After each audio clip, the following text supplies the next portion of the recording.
Bien, Dios les bendiga, hermanos. Para mí, hermanos, siempre un privilegio poder saludar a nuestra iglesia, a nuestra congregación, en el nombre de nuestro Señor Jesucristo. Siempre digo a la iglesia, hermanos, Dios les bendiga. Yo creo que ese es el mejor saludo que se le puede dar a un cristiano. De hecho, hermano, cuando alguien a mí me dice, Dios le bendiga, hermano, yo siento que me alegro en mi corazón, porque si algo yo deseo, hermanos, es ser bendecido por mi Dios, por nuestro Dios. Así es que yo considero también que es lo mejor que le puedo decir a alguien, hermano, Dios le bendiga. Así es que aquí en este momento, pues a la congregación, yo le digo, Dios les bendiga. Hermanos, quiero compartir con la iglesia y con todos aquellos que nos sintonizan en otros medios como en Facebook, en YouTube, eh, la palabra del Señor. Y traigo un tema, hermano, que es muy interesante para la iglesia y para todo el mundo, tenerlo bien entendido, bien sabido, porque no sabemos, hermano, lo porvenir. Si nosotros supiéramos lo porvenir, pues podríamos hacer, bueno, caso omiso de muchas cosas, pero la verdad es que no sabemos ni siquiera lo que va a pasar dentro de una hora, o menos tiempo todavía. Así es que el tema que traigo hoy es un tema que a mí siempre me ha llamado la atención y siento que es de mucho interés para toda la iglesia, para todo el mundo. Y esta es una pregunta. ¿Habrá salvación dentro de la gran tribulación? ¿Habrá salvación dentro de la tribulación o la gran tribulación? Es una pregunta. ¿Habrá salvación dentro de la gran tribulación? Bueno, eso es lo que vamos a ver en esta mañana a través de la palabra del Señor, rogando a Dios, hermano, que Dios bendiga su palabra y bueno, que la lleve hasta nuestros corazones. Este siempre, hermano, ha sido un tema de mucho interés, un tema que ha sido muy discutido a través de mucho tiempo, a través de los tiempos podemos decir. Algunos dicen que en la tribulación no habrá salvación. Así consideran algunos críticos, teólogos, eruditos, algunos por supuesto, ¿verdad? No todos, que en la tribulación no habrá salvación. Y se basan en decir que porque es un tiempo exclusivo para castigar el pecado, para castigar la mundanalidad, todo aquello que es adverso a las cosas de Dios. Es cierto, la tribulación y gran tribulación es un tiempo para castigar el pecado y todo lo que es abominable delante de Dios. Pero no nos olvidemos que si bien es cierto que Dios aborrece el pecado, Dios ama al pecador. Eso todo el mundo creo que como creyentes lo tenemos sabido, que Dios sí aborrece el pecado, pero ama al pecador. Ahora bien, si ama al pecador, Dios siempre le va a proveer un momento oportuno para que éste se arrepienta de sus pecados. Dios siempre ha provisto un momento oportuno para aquellos que no han estado acordes a la voluntad de Dios. Y podemos verlo, hermano, desde el principio de la humanidad, cuando Adán cayó en pecado, desobedeció. Bueno, Dios le dio la oportunidad de que él le declarara su pecado. Y cuando Dios regresa, ya está allí en el huerto del Edén, le habla y le dice, ¿dónde estás? ¿Dónde estás? Y Adán contesta y dice, estoy aquí, escondido. ¿Y por qué te has escondido? Porque me di cuenta, dice, que estaba desnudo. Entonces, y no es que Dios no lo haya visto, como Dios ya lo había visto. El problema es que le estaba dando una oportunidad para que éste pues reconociera su pecado y le dijera, Señor, pues cometí un error, cometí una falta y desobedecí tu mandamiento, ¿verdad? Pero después de que Dios sigue hablando con él, este hombre, ¿verdad? Que es nuestro padre, ¿verdad? Por las generaciones, Adán, ¿y qué has hecho? Y este hombre contesta y dice, la mujer que tú me distes, la mujer que tú me distes, con la respuesta que dio Adán a Dios, lo estaba inculpando a Dios. que si Dios no le hubiera dado esa mujer, él no hubiera caído en pecado. Luego continúa con la mujer y le dice, ¿y qué han hecho? Pues la culebra, la serpiente, dice, me engañó. O sea, Dios les dio una oportunidad para que se arrepintieran, pero no la aprovecharon. La botaron por la borda, no importándoles. Luego más adelante, con el caso de Caín, Caín mató a su hermano Abel, y Dios le pregunta a Caín, y no es que Dios no lo haya visto o no sabía, ¿cómo no? Pero Dios le pregunta y le dice a Caín, ¿dónde está tu hermano? ¿Dónde está tu hermano? Y oiga lo que le responde este repugnante. ¿Acaso soy yo, dice, guarda de mi hermano? ¿Acaso soy yo guarda de mi hermano? ¿Acaso yo soy el policía? ¿Acaso yo soy el cargado de cuidarlo? Óigame, él mismo lo había matado y estaba diciendo, ¿acaso soy yo el guarda de mi hermano? Pero Dios le estaba dando una oportunidad de que le dijera al Señor, me salí del huacal, me enfurecí por un momento y cometí esta barbarie con mi hermano. Y si estos hombres, como el caso de Adán, el caso de Caín, se hubiesen arrepentido de su pecado, pues otra cosa fuera. Dios hubiera hecho algo por ellos. Pero no, desperdiciaron la oportunidad de Dios. Y luego, pues más adelante, con el caso de Israel, cuando va a ser deportado hacia Babilonia, Dios, aun cuando ya Jerusalén estaba sitiada por los ejércitos de Nabucodonosor, Dios le dice a Jeremías que le diga al pueblo que se arrepientan de su pecado, que se arrepientan de su pecado, y que él puede hacer que no le pase nada a Jerusalén. Pero estas gentes hicieron caso omiso de lo que Dios estaba diciendo. No les importó, y Dios los hubiera podido librar de la mano de Nabucodonosor. Y bueno, todos sabemos que vino el castigo y no se lo quitaron de encima. Este es un preámbulo para lo que algunos dicen de que no hay salvación en la tribulación. Pues yo les digo, ya vamos a ver. Ahora bien, continuemos. Hemos estado hablando y siempre he dicho que para ver los casos posteriores de escatología es muy importante tener en cuenta el desarrollo de las 70 semanas de Daniel. Dios le dijo a Daniel, hablando de las 70 semanas, dice, 70 semanas están determinadas sobre tu pueblo y tu santa ciudad. 70 semanas están determinadas sobre tu pueblo y tu santa ciudad. Y como la semana 70 es exclusiva, la de la tribulación, la semana 70 es exclusiva de la tribulación, entonces es un tiempo donde Dios está tratando con Israel. Ahora, el mundo entero sufre las consecuencias. El mundo entero sufre las consecuencias. Pero con quien Dios trata, con quien Dios tiene planes, es con Israel. Esa semana 70 está prescrita para Dios hacer juicios o hacer misericordia para con Israel. Ahora, todo el mundo sufre las consecuencias. Eso no hay duda.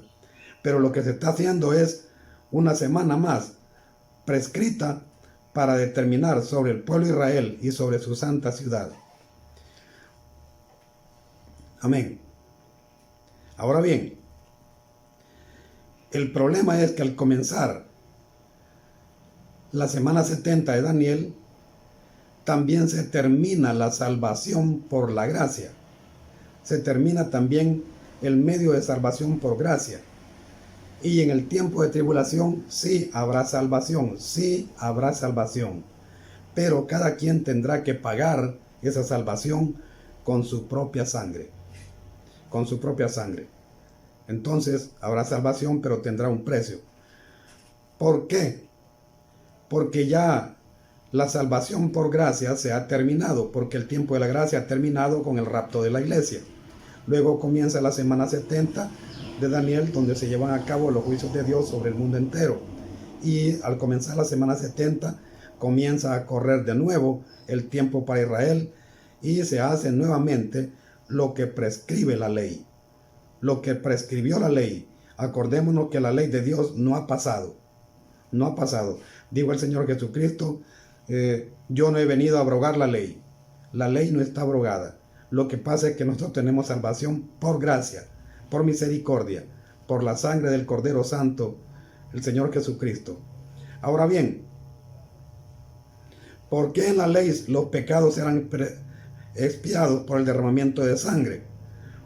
En la ley, todos los pecados eran expiados por el derramamiento de sangre de un cordero inocente. Eso era lo que prescribía la ley. Dios le ordenó al pueblo de Israel todos los sacrificios para expiación, para perdón.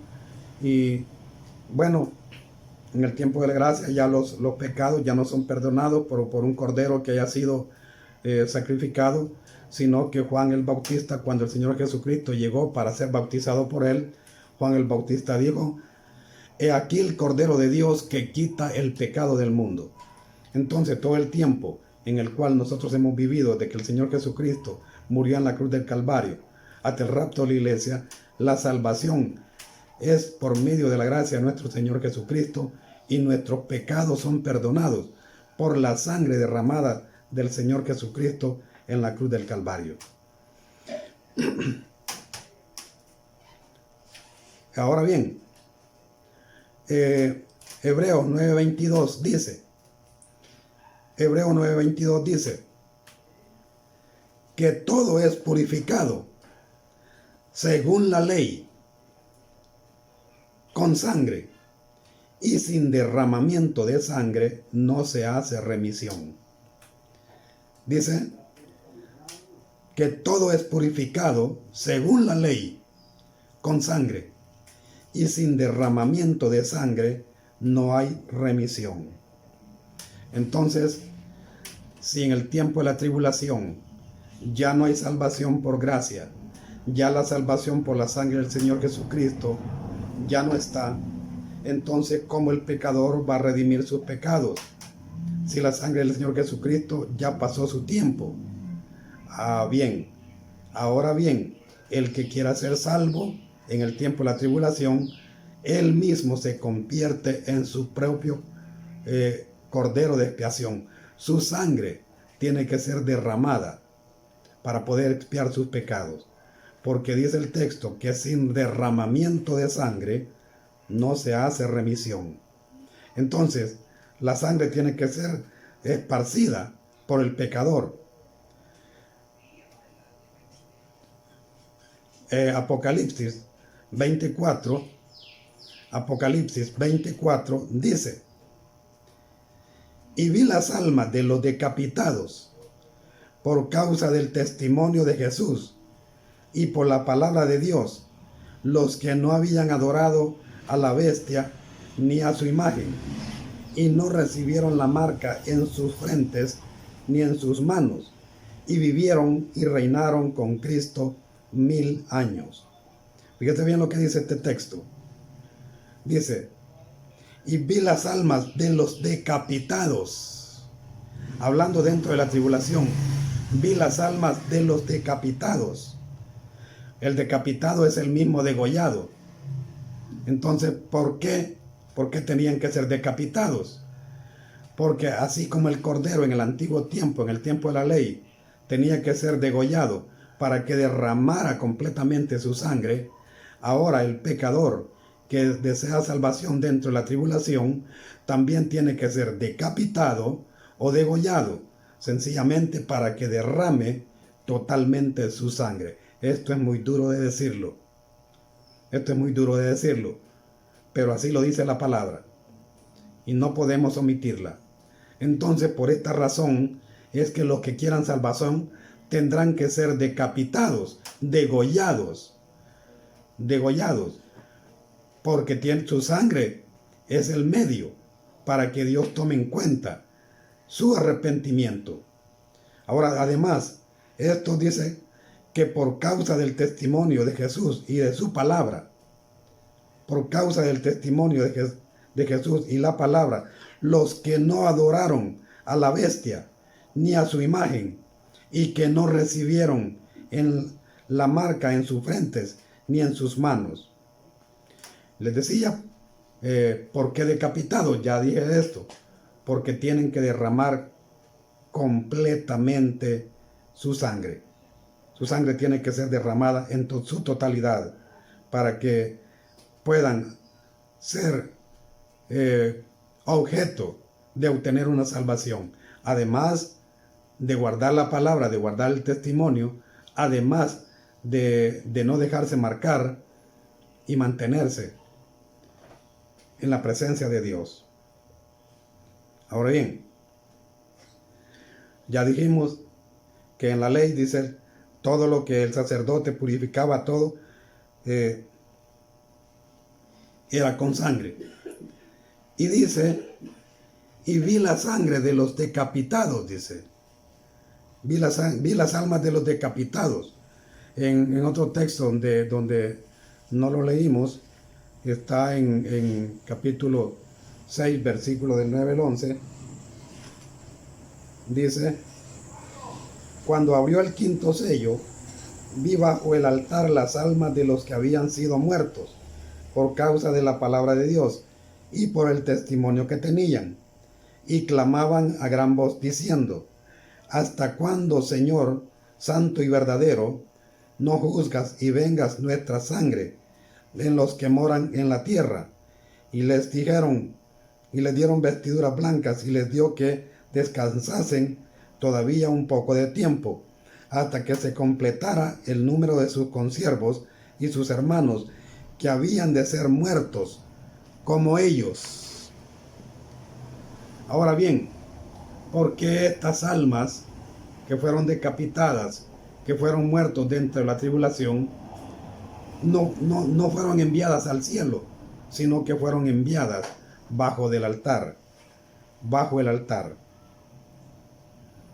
En el tiempo de la ley, en el antiguo tiempo, cuando el sacerdote hacía la expiación, hacía la purificación con la sangre del cordero que habían sacrificado, el sacerdote tomaba la sangre y comenzaba a hacer la expiación, ya sea por el pueblo, por alguna persona en particular, aún por ellos mismos hacían expiación, pero siempre sobraba una parte de sangre, siempre sobraba una cantidad de sangre que el sacerdote no la ocupaba. Entonces, esta sangre, aunque era un sobrante, era una sangre que estaba santificada. Y por eso no se podía botar en cualquier parte. Se echaba bajo el altar. Porque esa sangre, como dije, aunque era un sobrante, aunque era algo que ya no iba a servir, pero estaba santificada. Había servido para hacer la expiación. Y la expiación era, pues, liberar al pueblo de sus pecados, de todo lo malo que hubiesen hecho. Ahora bien, los que quedan en la tribulación, los que mueren en la tribulación, ¿por qué sus almas fueron puestas bajo el altar? Sencillamente porque estos fueron los que se quedaron del rapto de la iglesia. Y aun cuando se quedaron en el rapto de la iglesia, fue por un descuido espiritual, fue porque no eran fríos ni calientes, fue porque de alguna manera tomaron en poco las cosas de Dios. Pero cuando caen dentro de la tribulación, ellos saben por qué han caído y comienzan a santificar sus vidas, comienzan a purificarse, comienzan a buscar a Dios. Y entonces eso, cuando ellos mueren, aunque fue un sobrante del rapto, están santificados también. Y por haberse santificado, ellos tienen derecho no a botarlos, no a tirarlos afuera, sino ponerlos bajo el altar. Ahora Dios tiene un momento oportuno en el cual va a recoger esas almas y las va a llevar, bueno, a un lugar muy especial. Pero allí son recogidos para mantenerlos. Hay una cosa muy, muy interesante que sucede con estas almas, y es que hay un clamor de ellos que llega a la presencia de Dios. Y ellos dicen, ¿hasta cuándo, Señor santo y verdadero, no juzgas nuestra sangre? ¿Por qué razón ellos están pidiendo justicia por su sangre derramada? ¿Por qué razón piden? Porque todo el mundo muere en Cristo, los que fueron raptados, los que fueron transformados. Ellos no piden justicia. Pero estos que fueron muertos en la tribulación, ellos piden justicia por su sangre derramada. ¿Por qué piden justicia? Sencillamente porque estos murieron de una forma brutal. Fueron asesinados, fueron arrastrados, fueron degollados, fueron decapitados, fueron maltratados. Ellos no murieron de una muerte como nosotros decimos comúnmente, de muerte natural, de que alguien enfermó de cualquier enfermedad, murió y luego pues si es un creyente pasa a la presencia de Dios. Pero estos no murieron de esa manera. Ellos murieron arrastrados, decapitados, degollados, murieron maltratados. Entonces fueron asesinados por el gobierno de la bestia, por la misma bestia. Y por eso ellos piden justicia. Ellos piden que se venga su sangre. Pero hay una respuesta que aparece allí. Hay una respuesta que se les da. Y Él dice, descansen todavía un poco de tiempo, hasta que se complete el número de los consiervos y sus hermanos. Descansen, tengan paciencia. Ya se van a juzgar. Ya se van a sacar de ahí. Ahora bien, ellos fueron salvos por dos razones. Una, primeramente, porque derramaron su sangre. Pero al derramar su sangre también ellos tenían que cumplir con estos requisitos. Y era mantener el testimonio por causa de la palabra de Dios. Por causa de la palabra de Dios. Que no adoraron la bestia. No adoraron la bestia. Y no se dejaron marcar. Por tres razones muy importantes. Tres razones muy importantes. Mantuvieron el testimonio de la palabra del Señor Jesucristo. No adoraron la bestia. Y no se dejaron marcar. Y sobre eso derramaron su sangre para hacer expiados sus pecados. Entonces, dentro de la tribulación sí habrá salvación, pero es un precio muy elevado que se tiene que pagar. Es un precio, por eso nosotros los creyentes decimos que nuestra salvación ha sido comprada, ha sido pagada, y tenemos toda la razón. Nuestra salvación ha sido pagada en la cruz del Calvario con la sangre nada más ni nada menos que la del Señor Jesucristo derramada en la cruz del Calvario. Esa es la sangre, la cual nos hace a nosotros que no pasemos por un derramamiento de sangre. A estos que murieron, fíjese bien, a estos que murieron por causa del testimonio, por causa de la palabra del Señor, hay una promesa muy bonita que se les hace a ellos al final, y dice, y vivieron y reinaron con Cristo 1000 años. Y vivieron y reinaron con Cristo 1000 años. Muy bonita la promesa. Ahora, yo le pregunto, ¿habrá necesidad que usted y yo muramos en la gran tribulación? Pues no hay necesidad. Y el plan de Dios no es ese. El plan de Dios es que nosotros nos vayamos en el rapto de la iglesia. Pero, ¿cómo debemos de vivir? ¿Cómo debemos de vivir? Para que Dios tenga misericordia de nosotros en ese día glorioso en el cual venga por su iglesia, por su pueblo amado. Yo le voy a dar dos razones. La primera es que vivamos nosotros como si hoy fuera el último día de nuestra vida. Si nosotros supiéramos que hoy es el último día de nuestra vida, inmediatamente comenzamos a pedirle a Dios que nos perdone, que nos perdone, que nos perdone. Yo he vivido eso en 2 ocasiones, en mis 2 cirugías que he tenido. Para mí esas cirugías, pues, ha sido el último día de mi vida. Y lo primero que yo le he pedido a Dios es: Señor, misericordia, Señor, acuérdate de mí. Señor, perdóname mis pecados, Señor. Por si acaso no regreso, Señor, guárdame, ayúdame, líbrame, Señor.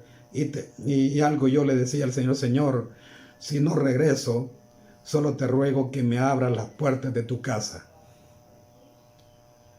Porque para mí, en esas ocasiones, ese era el último día de mi vida.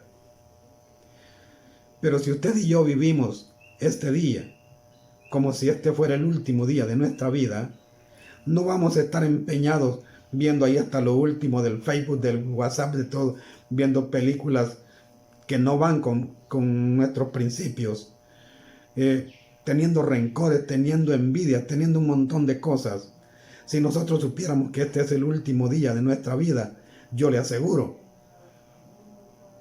la cosa sería diferente. Ahora bien, el otro aspecto es que si supiéramos que este día viene el Señor Jesucristo, haríamos lo mismo. También estuviéramos pidiéndole a Dios que nos ayude, que nos guarde, que perdone nuestros pecados. Y si yo supiera que dentro de 4 o 5 horas viene el Señor Jesucristo por la iglesia, yo le aseguro que en este momento yo me pongo de rodillas y no me levanto. Pero lamentablemente no sé. En 2 ocasiones yo he sentido el último día de mi vida, pero luego, pues, la misericordia de Dios me ha levantado, y ahorita pues yo ya no sé cuándo es el último día de mi vida. No sé cuándo el Señor Jesucristo va a venir. Pero si yo lo supiera, yo cambiaría de actitud. Entonces, mi recomendación es: pueblo del Señor, vivamos como si hoy fuera el último día de nuestra vida, y como si supiéramos que este día viene el Señor Jesucristo. Hay una cosa muy triste. Aunque la promesa para estas personas que murieron en la gran tribulación, que se les dieron vestiduras blancas, dice, y reinaron con Cristo 1000 años, hay algo muy triste y muy doloroso. Y es que ellos no fueron al cielo. Ellos, aunque murieron por causa de la palabra y por el testimonio, ellos no fueron a la boda del Cordero. Ellos no fueron al tribunal de Cristo. Ellos se salvaron, como dice el apóstol Pablo, como por fuego. Escasamente solo ellos se salvaron. ¿Hay salvación? Sí, se salvaron. Pero no tienen ningún galardón.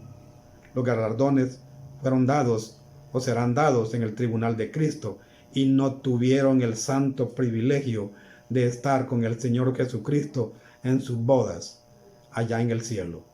Aunque aquí pues ellos lograron tener vida eterna, pero se perdieron de un evento muy especial por haberse quedado en la tribulación. Murieron en la tribulación, y murieron por causa del testimonio, murieron por no adorar la bestia, murieron por no dejarse marcar.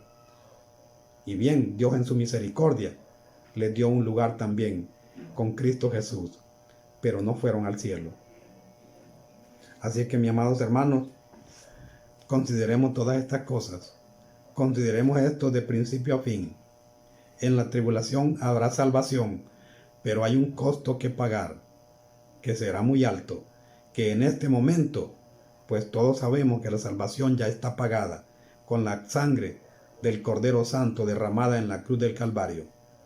Hasta aquí, hermanos, mi reflexión, la predicación, y nuevamente pues dejo a mi hermano Ricardo, esperando que Dios, hermano, lleve su palabra hasta nuestros corazones y que un efecto positivo haga en nuestras vidas.